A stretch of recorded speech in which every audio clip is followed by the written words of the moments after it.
Hello, good evening everyone. आप सभी को मेरा नमस्कार। आज हम यहाँ पर स्पीक हेल्थ पेज के माध्यम से आपको कोरोना वायरस कोविड-19 और उसके द्वारा होने वाले आँखों के दुष्प्रभाव और साथ ही साथ computer vision syndrome, digital vision syndrome की जानकारी देने के लिए यहाँ उपस्थित हैं। मेरा नाम डॉक्टर सुरेश पांडे है। मैं सूर्य नेत्र चिकित्सालय कोटा में वरिष्ठ नेत्र सर्जन एवं निदेशक के रूप में पिछले 12 वर्षों से कोटा में कार्यरत हूँ। तो आज आप सभी का स्वागत है इस इंटरेक्टिव कार्यक्रम के बीच में। जैसा कि हम जानते हैं, कोरोना वायरस सबसे पहले दिसंबर महीने में चाइना के वुहान शहर में पाया गया था। सबसे प्रथम केस वुहान में दिसंबर 2019 में देखा गया था। सबसे इंटरेस्टिंग बात यह है कि कोरोना वायरस का प्रथम वायरस की जो खोज जिसे बोल सकते हैं, वो डॉक्टर ली वुलियांग, जो कि एक नेत्र सर्जन थे, उन्होंने सबसे पहले इसको सस्पेक्ट किया, कोरोना वायरस के केसेस को। डॉक्टर ली वुलियांग ने चाइनीज अथॉरिटीज को आगाह किया, उन्होंने नोटिफाई किया, लेकिन दुर्भाग्यवश वहाँ के प्रशासन ने उनको अफवाह फैलाने का आरोप लगाकर एक रिटन वार्निंग दी, उनको लिखित चेतावनी दी। उसके बाद दुर्भाग्यवश डॉक्टर ली वुलियांग भी कोरोना वायरस की चपेट में आ गए और 7 फरवरी को उनकी मृत्यु हो गई। कोरोना वायरस पूरे विश्व भर में एक पेंडेमिक के रूप में, वैश्विक महामारी के रूप में आज 203 देशों में अपने पैर पसार चुका है। 11 मार्च को विश्व स्वास्थ्य संगठन यानी कि WHO ने इसको वैश्विक महामारी पेंडेमिक घोषित कर दिया है। सबसे महत्वपूर्ण बात यह है कि कोरोना वायरस से संक्रमित व्यक्तियों की संख्या दिन प्रतिदिन बढ़ती जा रही है और इसकी द्वारा लगभग 57,000 व्यक्ति मृत्यु को प्राप्त हो चुके हैं। पूरे विश्व भर में लाखों व्यक्तियों को कोरोना वायरस अपना संक्रमित कर चुका है। अभी पूरे भारतवर्ष में लगभग समूची जनसंख्या लॉकडाउन के पीरियड में चल रही है और लॉकडाउन के इस समय में हम सोशल मीडिया के माध्यम से आपस में जुड़े हुए हैं। जैसा कि हम जानते हैं, कोरोना वायरस से बचने के लिए सोशल डिस्टेंसिंग एक बहुत ही महत्वपूर्ण पार्ट है कोरोना वायरस से बचाव के लिए। और सोशल डिस्टेंसिंग के माध्यम से हम सोशल मीडिया के नेटवर्क से आपस में कनेक्टेड फील कर रहे हैं। जिस प्रकार से आज मैं social media speak health page के माध्यम से आप सबसे रूबरू हो रहा हूँ, उसी प्रकार से आज हमारा स्क्रीन टाइम बढ़ता जा रहा है। हम लैपटॉप, मोबाइल फ़ोन, स्मार्टफोन और जो भी डिजिटल डिवाइस है उसके माध्यम से काफ़ी अपने आप को अपडेट कर रहे हैं, एक दूसरे से संपर्क में हैं। इसीलिए हमारा स्क्रीन टाइम भी बढ़ता जा रहा है। स्क्रीन टाइम बढ़ने के कारण आँखों में कंप्यूटर विजन सिंड्रोम यानी कि डिजिटल विजन सिंड्रोम की तकलीफ़ें बढ़ रही हैं। और देखा जाए तो कोरोना वायरस और कंप्यूटर विजन सिंड्रोम दोनों में एक बहुत बड़ी समानता है। वो समानता क्या है, उसके बारे में मैं आज आप सबको बताना चाहता हूँ। कंप्यूटर विजन सिंड्रोम से बचने के लिए हम लोग 20-20-20 रूल का पालन करते हैं। ये 20-20-20 रूल क्या होता है कि हर 20 मिनट काम करने के बाद आपको 20 सेकंड का ब्रेक लेना है और 20 फीट दूर देखना है। 20 मिनट काम करने के बाद 20 सेकंड का ब्रेक लेना है और 20 फीट दूर देखना है, जिसको हम बोलते हैं 20-20-20 रूल। ये सेम 20-20 रूल कोरोना वायरस से बचने के लिए, कोरोना वायरस के संक्रमण को रोकने के लिए भी हम यूज़ कर सकते हैं। तो आइए हम जानते हैं कि दोनों में क्या सिमिलरिटी हैं, क्या समानताएं हैं। तो 20-20 रूल जो कोरोना वायरस से बचने के लिए या कोरोना वायरस के संक्रमण को कम करने के लिए किया जाता है, उसके अंतर्गत आपको 20 सेकंड तक हाथ साबुन से धोने हैं या अच्छी तरह से हैंड वॉश करना है साबुन से 20 सेकंड तक, जिससे कि जो वायरस होता है उसकी जो आउटर लेयर होती है, जिसको हम फैट लेयर बोलते हैं, वो जब सोप सॉल्यूशन के कांटेक्ट में आती है तो वो जो लेयर होती है वो डैमेज हो जाती है, जिसके कारण उसकी जो वॉल होती है वो ख़त्म हो जाती है।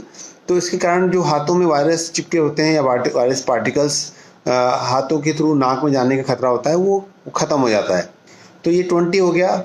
और दूसरा जो 2 है, उससे 20 का जो 2 है, उसका मतलब होता है 2 मीटर की डिस्टेंस बना कर रखनी है। आपको जिससे भी बात करनी है 2 मीटर की डिस्टेंस बना के रखनी है आपको।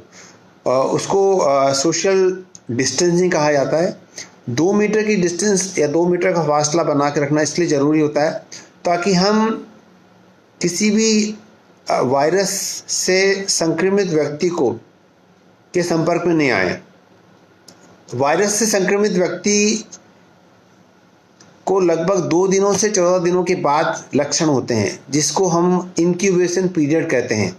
यानी कि यदि किसी को संक्रमण हो गया कोरोना वायरस से, तो लगभग 14 दिनों तक के बाद उसको लक्षण आ सकते हैं। तो 2 से 14 दिनों का जो समय है, जो 12 डेज का जो टाइम है, इस समय व्यक्ति एसिम्प्टोमेटिक कैरियर यानी कि इन्फेक्शन को फैला सकता है, लेकिन उसको लक्षण नहीं दिखाई देंगे। तो इसलिए 2 मीटर की दूरी बना के रखें, जिससे कि आप कोरोना वायरस के संक्रमण से बचें। और दूसरा अब 20 हो गया कि 20 सेकंड तक हाथ धोने आपको, 2 मीटर की दूरी बना के रखना है और साथ में ज़ीरो बचाव, ज़ीरो एक्सक्यूज।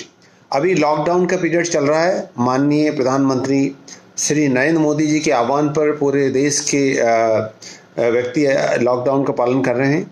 तो इसमें हमें घर पे ही रहना है, ज़ीरो एक्सक्यूज, बाहर नहीं जाना है, क्योंकि बाहर जाने से क्या होता है कि संक्रमण का खतरा बढ़ जाता है।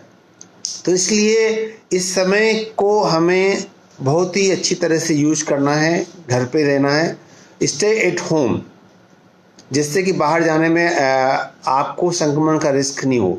तो यह है 20-20-20 रूल की समानता।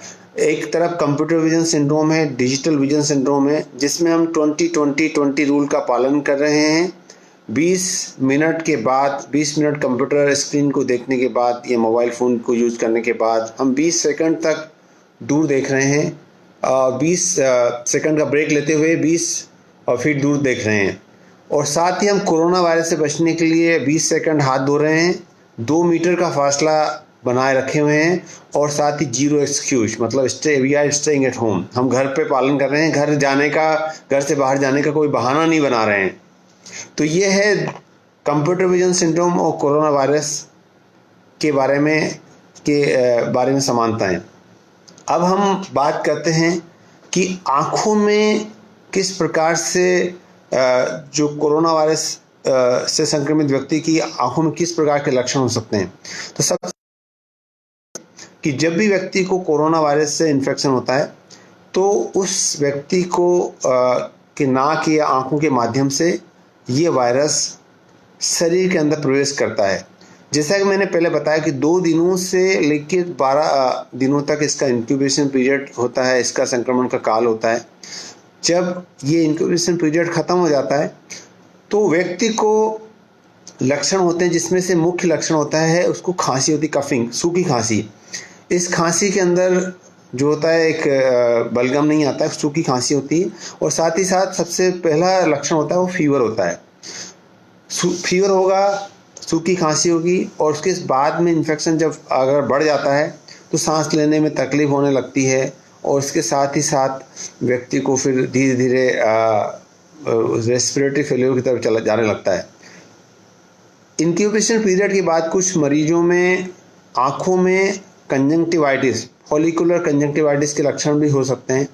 फॉलिकुलर कंजंक्टिवाइटिस जो होता है उसमें आँखों में रेडनेस होती है, चुभन होती है, आँखों से पानी आता है, कुछ व्यक्तियों की आँखों में चिपकती भी हैं और साथ साथ ही फॉलिकल्स बन जाते हैं। तो ऐसे व्यक्तियों की आँखों की जो टीयर्स होते हैं, जो आंसू होते हैं, उसके संपर्क से भी वायरस ट्रांसमिट हो सकता है। और जब भी कोई व्यक्ति छींकता है तो छींकने में जो एरोसोल्स होते हैं, ड्रॉपलेट्स होते हैं, उसके अंदर वायरस के हजारों वायरस उसके माध्यम से वो बाहर निकलते हैं। कई बार ये ड्रॉपलेट 1 मीटर या 2 मीटर तक की दूरी तक संक्रमण कर सकते हैं।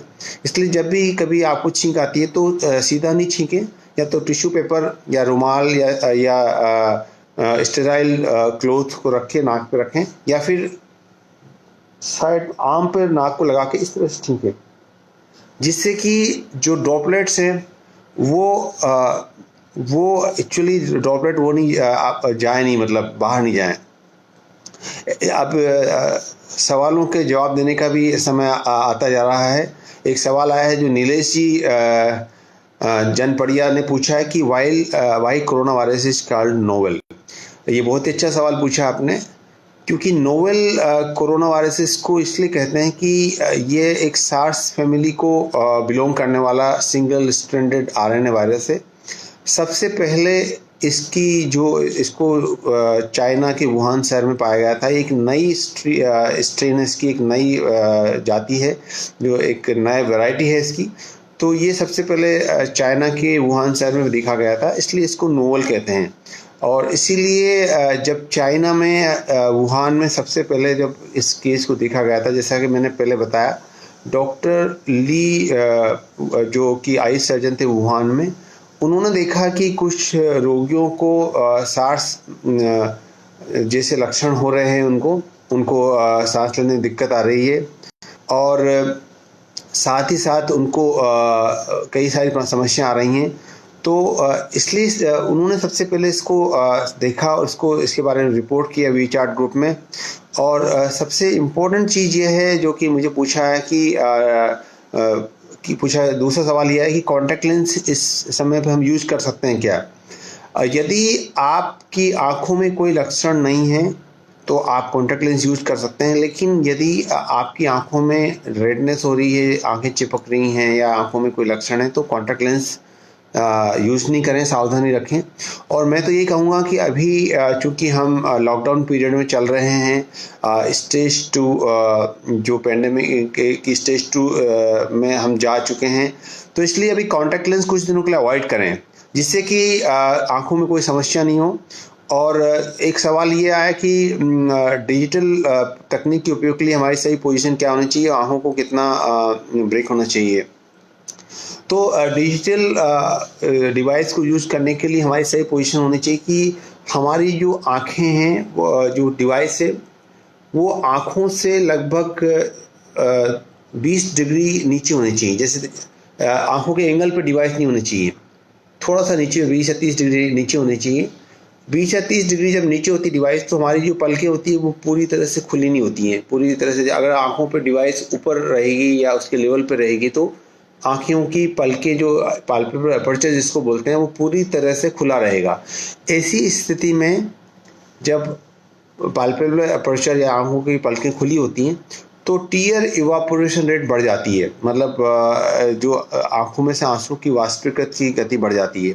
तो ऐसी स्थिति में ड्राइनेस की संभावना बढ़ जाती है। जब हम डिवाइस लैपटॉप फ़ोन को या डिवाइस को आँखों से 2 या 3 इंच 5-4 इंच नीचे रखते हैं तो आँखें पूरी तरह से खुलती नहीं है। तो ऐसी स्थिति में हमें जो टीयर इवापोरेशन रेट होता है वो कम होता है। और एक हमारे सवाल आया है कि how can I take precaution during this period. तो इसमें जैसा कि मैंने बताया अंकित जी कि सबसे महत्वपूर्ण बात है ये है कि हमें सोशल डिस्टेंसिंग रखनी है, फ्रिक्वेंट हाई हैंड वॉश करना है 20 सेकंड तक, और साथ ही साथ हम आँखों को, नाक को नहीं छुएं। इससे आँखों को, नाक को एक व्यक्ति औसत रूप से पूरे दिन भर में 100 बार अपनी आँखों या नाक को टच करता है। तो wash your hand for 20 seconds. You can use soap or you can use sanitizer. और साथ ही साथ make a conscious effort not to touch your nose और योर आईज और योर फेस। तो सबसे महत्वपूर्ण बात यह है। और सोशल डिस्टेंसिंग मेंटेन रखें, बाहर भीड़ भाड़ में जाने से बचें। जब भी आप खाना खाते हैं या छींक आती है तो हमेशा छींकते समय ध्यान रखें, मतलब छींकते समय ध्यान रखें कि आप सैनिटाइजर रुमाल पे छींकें। अच्छा, आप एक सवाल पूछा है कि आपकी आंखों में एलर्जी होती है, which is getting worse, can I use the drops that I had been prescribed earlier. आपकी आंखों में एलर्जी होती है तो उस एलर्जी के लिए आप ड्रॉप्स यूज़ कर सकते हैं। और आप ये देख सकते हैं कि सबसे महत्वपूर्ण बात यह है कि जो लुब्रिकेटिंग ड्रॉप्स होती हैं वो आप लगातार यूज कर सकते हैं। उनको आप उसको कोई हार्म नहीं। आजकल फार्मास्यूटिकल कंपनी ने डिफरेंट तरह के इनोवेशन किए हैं जिनके माध्यम से हम प्रिजर्वेटिव फ्री या बहुत ही मिनिमल प्रिजर्वेटिव तकनीक से भी दवाई मिलने लगी। वो दवाई आप लंबे समय तक यूज़ कर सकते हैं। यदि आपकी आंखों में खुजली होती है तो आप एंटी एलर्जिक ड्रॉप यूज़ कर सकते हैं। चिकित्सक की सलाह से आप कई बार सॉफ्ट स्टेरॉइड भी यूज़ कर सकते हैं। लेकिन सबसे महत्वपूर्ण बात यह है कि जो लुब्रिकेटिंग ड्रॉप्स होती हैं वो यदि आप कंप्यूटर यूज़ कर रहे हैं, मोबाइल फ़ोन यूज़ कर रहे हैं, लैपटॉप यूज़ कर रहे हैं, तो आप कंप्यूटर फ़ोन यूज़ करते हैं, बराबर स्मार्टफोन यूज़ करते हैं, तो जो व्यक्ति 2 घंटे से अधिक स्मार्टफोन यूज़ करते हैं उनको लुब्रिकेटिंग ड्रॉप का उपयोग करना चाहिए, जिससे कि आपकी आंखों में कंप्यूटर विजन सिंड्रोम या ड्राई आई सिंड्रोम या डिजिटल विजन सिंड्रोम की प्रॉब्लम ज़्यादा बढ़े नहीं। अब एक सवाल आया है कि I am using Google with the instruction of eye specialist. After using, I feel my eye power has been reducing, the visuality reduced after using the goggles. Actually, Bhowmik जी, आपका जो सवाल है, आप लॉकडाउन का जब समय ख़त्म हो जाए तो अपने नेत्र चिकित्सक से मिलिएगा और नेत्र चिकित्सक से मिलने के बाद आप चश्मे का नंबर दोबारा चेक करवा लीजिएगा, जिससे कि ये पता चल सके कि चश्मे का नंबर कहीं चेंज तो नहीं हुआ है। और सबसे महत्वपूर्ण बात यह है कि आँखों में आप हर 6 मंथ्स में चश्मे की जांच कराते रहें, जिससे कि चश्मा का नंबर आपका चेंज तो नहीं हुआ है वो पता चल जाए। और इस तरह से आपके नंबर में कोई चेंज हुआ तो, और साथ ही साथ अपना आई प्रेशर भी चेक कराना न भूलें, ताकि आप, क्योंकि कई बार क्या होता है कि आँखों में चश्मे के नंबर बदलने के साथ साथ में आई प्रेशर यानी ग्लूकोमा की जांच भी करानी ज़रूरी होती है, क्योंकि नंबर बार बार बदल रहा है, इसका मतलब ग्लूकोमा होने का संभावना भी होती है ऐसे व्यक्तियों में। अब इसके बाद में एक सवाल जो आता है वो सवाल ये है कि ड्राई आइज या डिजिटल विजन सिंड्रोम से बचने के क्या क्या उपाय हम प्रयोग में ला सकते हैं। तो ये एक बहुत ही महत्वपूर्ण सवाल है, क्योंकि सबसे महत्वपूर्ण बात यह है कि सोशल मीडिया, स्मार्टफोन के माध्यम से हमारा पूरा संसार एक परिवार के रूप में आ चुका है। हमारी संस्कृति में वसुधैव कुटुंबकम, यानी कि all world is our like a family. हमारी संस्कृति में वसुधैव कुटुंबकम की बात की गई है। The world is like our extended family. तो उसी प्रकार से हम सोशल मीडिया के माध्यम से आज पूरे विश्व भर में कनेक्टेड फील कर रहे हैं, कनेक्शन, एक दूसरे के टच में हैं। और इसी टेक्नोलॉजी के माध्यम से आज मैं आप सभी से रूबरू हो रहा हूँ। तो सबसे महत्वपूर्ण बात यह कि यदि आप 2 घंटे से अधिक स्मार्टफोन यूज करते हैं, 2 घंटे से अधिक स्क्रीन टाइम बिताते हैं, तो जैसा कि मैंने बताया कि 20-20-20 रूल का पालन करें।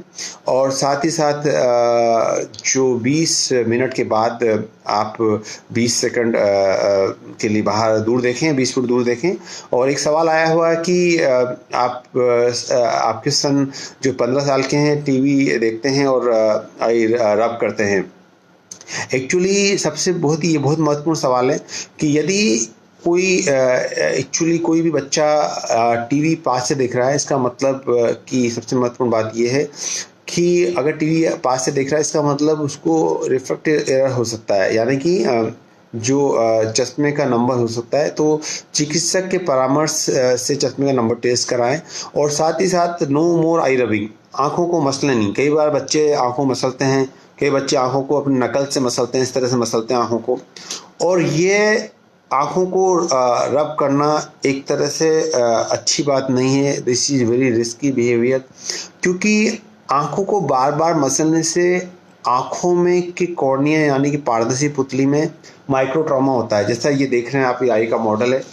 अब आई का मॉडल का जो सबसे आगे वाला पार्ट है ये कॉर्निया है, जिसको हम कॉर्निया कहते हैं, जो कि एक ट्रांसपेरेंट यानी कि पारदर्शी पार्ट होता है।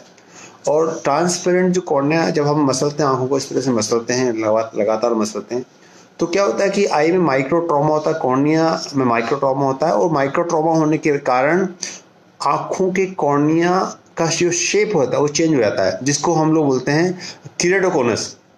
तो रिपीटेड आई रबिंग होने से किरेडोकोनस हो सकता है, इसलिए आंखों मसले नहीं। और साथ ही साथ हर 6 मंथ्स में जांच कराते रहें।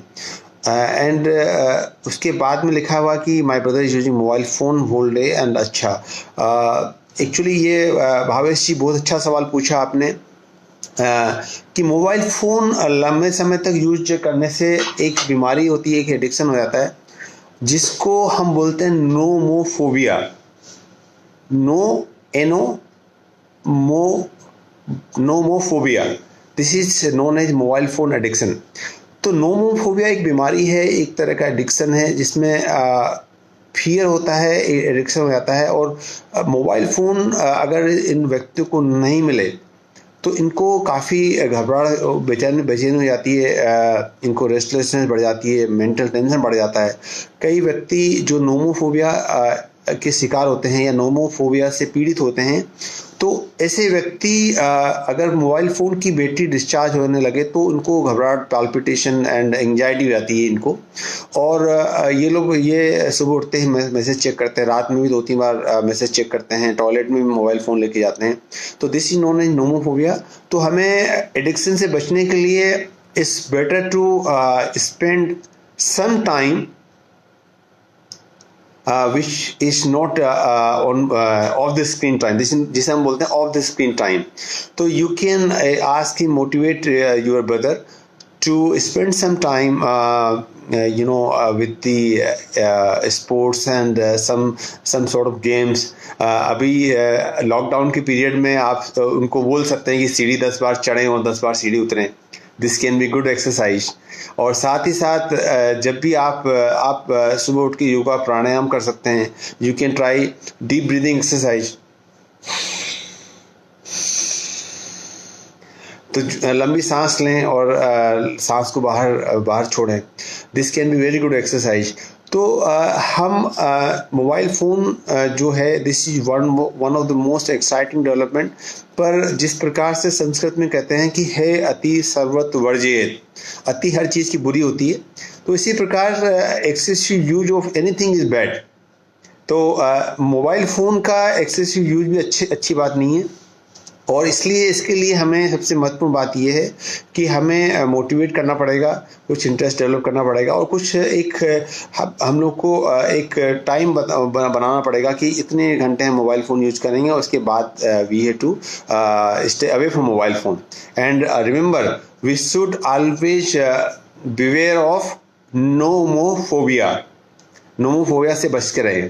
एंड दूसरा सवाल आया है कि my daughter is 16 years old and spending lot of time in study and experience tiredness of eyes. Okay, medicine के बारे में पूछा है सविता जी ने। तो एक्चुअली जब बच्चे लगातार पढ़ाई करते हैं, लगातार लंबे समय तक पढ़ाई करते हैं, तो क्या होता है कि जब आप किसी भी चीज़ को लंबे समय तक देखते हैं, तो नॉर्मली हमारी आँखें, जैसा कि हम देख रहे हैं, हमारी आँखें एक बार में 20 बार 18 से 20 बार पलक झपकती है, जिसको हम बोलते हैं ब्लिंक रेट।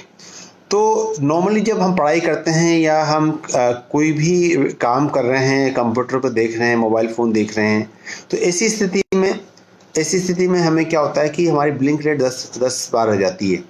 तो चूँकि जब ब्लिंक रेट कम होती है तो आंखों में टायर्डनेस होना, थकावट होना, गर्दन में दर्द होना, और साथ ही साथ आंखें लाल होना जैसे लक्षण प्रकट हो जाते हैं, जिसको हम डिजिटल विजन सिंड्रोम कहते हैं। तो इसके लिए आप बीच में ब्रेक दें। Always take break after studying for 1 hour। 1 घंटा पढ़ाई करने के बाद बीच में 5 से 10 मिनट का ब्रेक दें। और इसके साथ साथ ही उस ब्रेक टाइम में you can ask her to to just walk around, थोड़ा सा घूम लें, टहल लें, सीढ़ी चढ़ लें, उतर लें, जिससे कि फिजिकल एक्सरसाइज हो जाएगी तो थोड़ा सा अच्छा होगा। और साथ ही साथ ध्यान रखने वाली बात है कि दिन भर में 8 से 10 ग्लास पानी जरूर पीना है। बिकॉज क्या होता है, कई बार हम लोग पानी नहीं पीते हैं तो उसकी वजह से भी ड्राइनेस बढ़ जाती है। तो always take plenty of water. 8 से 10 ग्लास पानी सर्दी के दिनों में, और गर्मी के दिनों में 12 से 15 ग्लास पानी जरूर पिए। एक अगला सवाल हमारे अंकित जी का आया है कि what food supplement we should I take to at home to keep my eyes healthy during this period. ये बहुत ही महत्वपूर्ण सवाल है। अभी फूड सप्लीमेंट जो है वो बहुत ही महत्वपूर्ण पार्ट है डाइट का। हम ऑरेंजेस ले सकते हैं और एप्पल ले सकते हैं, फ्रूट्स हम ले सकते हैं। कई बार क्या होता है कि फ्रूट्स लेना संभव नहीं हो पाता है तो हम न्यूट्रिशनल सप्लीमेंट ले सकते हैं, जो vitamin A, vitamin C, beta carotene, lutein, zeaxanthin and जो बिलबेरी एक्सट्रैक्ट के न्यूट्रिशनल सप्लीमेंट आजकल मार्केट में अवेलेबल हैं, वो हम ले सकते हैं। साथ ही साथ सबसे महत्वपूर्ण बात यह है कि फूड सप्लीमेंट लेना अति आवश्यक है, जिससे कि न्यूट्रिशनल सप्लीमेंट लेना भी आवश्यक है, जिससे कि हमारी आँखों की हेल्थ सही बनी रहे और साथ ही साथ हमारे शरीर की स्वास्थ्य भी सही बना रहे। अगला सवाल हम जाते हैं नीलेश जी का कि nowadays 4 to 5 year old children are watching videos and playing games on mobile. What disadvantage of that later on? ये बहुत ही अच्छा सवाल पूछा आपने नीलेश जी। आज से 10 साल पहले आउटडोर एक्टिविटी, आउटडोर स्पोर्ट्स बड़े कॉमन थे, लेकिन धीरे धीरे टेक्नोलॉजी बढ़ती गई और तो बच्चे आजकल सारे बच्चे आजकल अपना समय वीडियो गेम्स में, मोबाइल फ़ोन में गुजार रहे हैं। तो इससे सबसे महत्वपूर्ण बात ये, जब हम ज़्यादा से ज़्यादा समय डिजिटल डिवाइस में या पारसिक कामों में बिताते हैं तो ऐसे बच्चों में सिलियरी मसल्स, आँखों में सिलियरी मसल्स होती है, आंखों में सिलियरी मसल्स होती हैं, तो सिलियरी मसल्स पे दबाव पड़ने के कारण एक्जियल लेंथ का, आंखों का इलोंगेशन बढ़ जाता है। जब इलोंगेशन बढ़ जाता है तो क्या होता है, इसी स्थिति में मायोपिया होने के चांसेस बढ़ जाते हैं। इसलिए कई बार क्या होता है कि मायोपिया नहीं हो या मायोपिया नहीं हो आँख में, तो उसके लिए आँख का जो एक्जियल इलोंगेशन होता है, आँख की लंबाई बढ़ती है, तो ऐसी स्थिति में चश्मे का माइनस नंबर आ जाता है। इसके लिए सबसे महत्वपूर्ण बात यह है कि आप जब भी बच्चों को मोबाइल फ़ोन खेलते हैं बच्चे, तो उनको थोड़ा एनकरेज करें कि वो थोड़ा सा डिस्टेंस देखें, दूर देखें, छत पे जाके खड़े हो जाएं और दूर देखते रहें। ये प्रैक्टिस भी शुरू करें, जिससे कि दूर देखने से ये फ़ायदा होता है कि दूर देखने से क्या फ़ायदा होता है कि कम से कम आँखों की सिलियरी मसल्स इलोंगेट हो जाती है। जिस प्रकार से आप ये आई बॉल देख रहे हैं, तो ये आई बॉल में क्या होता है कि ये आँख का कॉर्निया होता है, ये आँख का लेंस होता है और ये आँख का पर्दा होता है, आप देख पा रहे हैं। और इसके अंदर ये विट्रियस, जो एक विट्रियस जेली जैसा पदार्थ भरा होता है, जिसको विट्रियस ट्यूमर बोलते हैं। तो इसमें क्या होता है, सबसे महत्वपूर्ण बात ये होती है कि आई बॉल में कॉर्निया से लेके और मेकुला तक, ये आँख का पार्ट है जिसको हम मेकुला कहते हैं, यहाँ से यहाँ तक ये आई बॉल की जो लंबाई होती है नॉर्मली 23 मिलीमीटर होती है, 23 मिलीमीटर होती है। और जब आई बॉल की लंबाई बढ़ जाती है तो उसके कारण मायोपिया हो जाता है, जिसको हम बोलते हैं एक्जियल मायोपिया। क्योंकि क्या होता है कि 23 मिलीमीटर आंखों की लंबाई होती है, कॉर्निया से लेके और मेकुला तक। आँख का जो सेंटर वाला पार्ट होता है जिसको मेकुला कहते हैं, उसकी आँख की लंबाई होती है 23 मिलीमीटर। तो अगर ये लंबाई आँख की 1 मिलीमीटर बढ़ती है, 1 मिलीमीटर बढ़ती है, तो लगभग -3 नंबर चश्मा लग जाता है। तो ऐसी स्थिति में सबसे महत्वपूर्ण बात यह है कि इसलिए नेचर ने हमारी आँखें दूर देखने के लिए बनाई है। नेचर ने, भगवान ने हमारी जो आँखें बनाई, कुदरत ने बनाई, वो दूर देखने के लिए बनाई है, लेकिन हमारा दायरा 1 मीटर के अंदर सिमट चुका है। और इसीलिए आजकल मायोपिया जो है वो एक एपिडेमिक के रूप में पूरे विश्व भर में मायोपिया बढ़ रहा है। और सबसे महत्वपूर्ण बात यह है कि मायोपिया से बढ़े नहीं, इससे बचने के लिए या ज़्यादा चश्मा नंबर नहीं बढ़े, इसके लिए हमें 3 चीज़ों पे ध्यान देना पड़ेगा। हमें बार बार बीच बीच में दूर देखने की प्रैक्टिस करनी पड़ेगी, हमें न्यूट्रिशनल सप्लीमेंट, फूड सप्लीमेंट्स लेने होंगे। और साथ ही साथ एक सवाल आया है नॉन वेजिटेरियन डाइट का। नॉन वेजिटेरियन डाइट जो होती है उसमें कुछ पदार्थ होते हैं जो कि आँखों के लिए या शरीर के लिए अच्छे होते हैं, जैसे आयरन होता है, और कुछ जैसे यदि आप फिश वाला लेते हैं तो फिश के अंदर फैटी एसिड्स होते हैं, तो वो आँखों के लिए अच्छे होते हैं। तो यदि आप नॉन वेजिटेरियन डाइट लेते हैं, वेजिटेरियन लोग भी अगर वेजिटेरियन डाइट ले रहे हैं आप, तो आपको भी कोई चिंता करने की ज़रूरत नहीं है। आपको अभी न्यूट्रिशन सप्लीमेंट के माध्यम से वो पूर्ति हो सकती है। लेकिन सबसे महत्वपूर्ण बात यह है कि जो फैटी एसिड्स होते हैं वो फिश में या कुछ नॉन वेजिटेरियन डाइट में ज़्यादा अच्छे होते हैं, तो उसकी वजह से आपकी आंखों की रोशनी के लिए वो अच्छा माना जाता है। तो सबसे महत्वपूर्ण बात यह है कि हमारी जो आँख है वो एक बहुमूल्य है, सबसे एक बहुत ही महत्वपूर्ण ऑर्गन है साइट के लिए, जो जिससे हम दुनिया देखते हैं। और साथ ही साथ में सबसे महत्वपूर्ण बात यह है कि आँखों में जो कॉर्निया होता है आँखों का, उसका जो पावर होता है वो लगभग 44 डायोप्टर होता है। आँखों का जो लेंस होता है, आप ये देख रहे हैं, जो आँखों का लेंस है, लेंस की पावर लगभग 14 डायोप्टर होता है। और जो विट्रियस ह्यूमर होता है, वो विट्रियस ह्यूमर का पावर होता है लगभग 1 डायोप्टर। एक पास वो विट्रियस ह्यूमर जैसे देख पा रहे हैं आप, ये विट्रियस ह्यूमर है जो कि आँख के अंदर एक ट्रांसपेरेंट जेली के रूप में बना होता है ना। तो इस तरह से आँख हमारा बहुत इम्पोर्टेंट ऑर्गन है। एक सवाल है कि आँख लाल है तो उससे किसी दूसरे को इन्फेक्शन होने के चांसेस क्या है, और कोरोना वायरस में कैसे ध्यान रखना चाहिए। ये बहुत ही अच्छा सवाल पूछा राहुल जी आपने। यदि आँख लाल है आपकी, तो आप सबसे महत्वपूर्ण बात ये कि इसको आँख को स्टेराइल टिश्यू पेपर से साफ करें, और आँख को साफ करने के बाद में दूसरी आँख पर नहीं लगाएं। यदि आपकी एक ही आँख लाल है तो दूसरी आँख को टच नहीं करें। जब आप सोते हैं तो आप उस करवट सोएं जिस करवट आपकी आँख लाल है, ताकि अगर आप दूसरे करवट सोते हैं, मान लो आपकी ये वाली आँख लाल है, इस करवट सोते हैं, तो जो सिक्रीशंस हैं आपकी आँखों के, वो रात को सोते समय साइड से निकल जाएंगे। यदि आप इस करवट सोते हैं तो सिक्रीशन दूसरी आँख में जा सकते हैं। तो सबसे महत्वपूर्ण बात यह है कि अभी आपको ध्यान रखने वाली बात यह है कि 2 हफ्ते 3 हफ्ते का जो समय है, बहुत ही क्रूशियल समय है हमारे देश के लिए।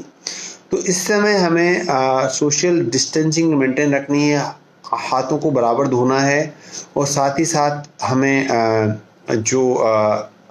हाथों को फेस पे, आँखों पे, नाक पे टच नहीं करना है। तो इसमें ये सावधानी हम रखेंगे तो कोरोना वायरस से भी बचेंगे, और साथ ही साथ आँखों में जो भी इन्फेक्शन हो रहे हैं, वायरल फ्लू हो रहा है या जो भी इन्फेक्टिव कंजक्टिवाइटिस हो रही है, उससे भी हम बचेंगे। और सबसे महत्वपूर्ण बात ये है कि ये समय बहुत ही क्रूशियल समय चल रहा है, और इस समय we have to behave like a responsible citizen of India. देश के एक जिम्मेदार नागरिक की तरह काम करना है। विश्व युद्ध, दूसरे विश्व युद्ध के बाद सबसे महत्वपूर्ण पूरे इतिहास में, मानव जीवन के सारे समूचे इतिहास में ऐसा समय बहुत ही कम आता है जब एक वायरस के माध्यम से पूरा विश्व लॉकडाउन जैसी स्थिति में चल रहा है। और इस लॉकडाउन वाले फेज में सबसे महत्वपूर्ण बात यह है कि हमें जो 20-20-20 रूल फॉलो करना है। 20-20-20 रूल, जिससे कि डिजिटल विजन सिंड्रोम से हम बचे रहेंगे, और साथ ही साथ कोरोना को भी 20-20 रूल के माध्यम से हराना है। तो आप सभी, मुझे पूरा विश्वास है कि आप सभी 20-20-20 रूल का पालन करेंगे। Laptop, mobile phone, digital devices को देखने के बाद 20 मिनट के बाद आप 20 फीट दूर देखेंगे और 20 सेकंड का ब्रेक लेंगे, और साथ ही साथ 20 सेकंड तक हाथ धोएंगे, अच्छी तरह से सोप वाटर से हाथ धोएंगे, और उसके साथ ही साथ 2 मीटर का फासला रखेंगे, social distancing, and you will not allow touching your you will not touch your nose and face and eyes frequently, and you will stay at home till 14th of April. 14 अप्रैल तक आप घर से रहेंगे. Let us be like a responsible citizen of India. Let us behave like a responsible citizen of India, and we can defeat COVID. We can defeat coronavirus by following the important instructions and by staying together. हमें social media के माध्यम से एक दूसरे से connect रखना है, लेकिन सोशल डिस्टेंसिंग को अपनाना है। एक दूसरे के करीब नहीं आना है, लेकिन सोशल मीडिया के माध्यम से हम एक दूसरे के साथ हैं और इसी एकजुटता के साथ, इसी जिद के साथ हम कोरोना को हराएंगे। तो let us make a promise today that we will behave as a responsible citizen of India. We will follow 20-20-20 rule to overcome the digital vision syndrome, and also we will defeat corona pandemic from India. Thank you very much. Once again, at this moment, I would like to thank the Speak Health platform for giving us opportunity to connect with you, all of you. And I'm sorry that because of some technical problem, the talk was started a little late. But I sincerely appreciate your patience and your interest to connect today and to ask several questions. And once again, I would like to convey my sincere thanks to all the team, Speak Health team, and everyone who were helping in this awareness program today. Once again, I wish you all the best to be successful in our journey towards the corona pandemic, and हम सब आपके सहयोग से corona पे विजय पाएंगे और साथ ही साथ डिजिटल विजन सिंड्रोम को भी हम ध्यान में रखेंगे। वंस अगेन मैं बहुत आप सभी का आभार व्यक्त करता हूं कि आपने मुझे डॉक्टर सुरेश पांडे को आज आपके बीच रूबरू होने का मौका दिया। Thank you so much. जय हिंद, जय भारत।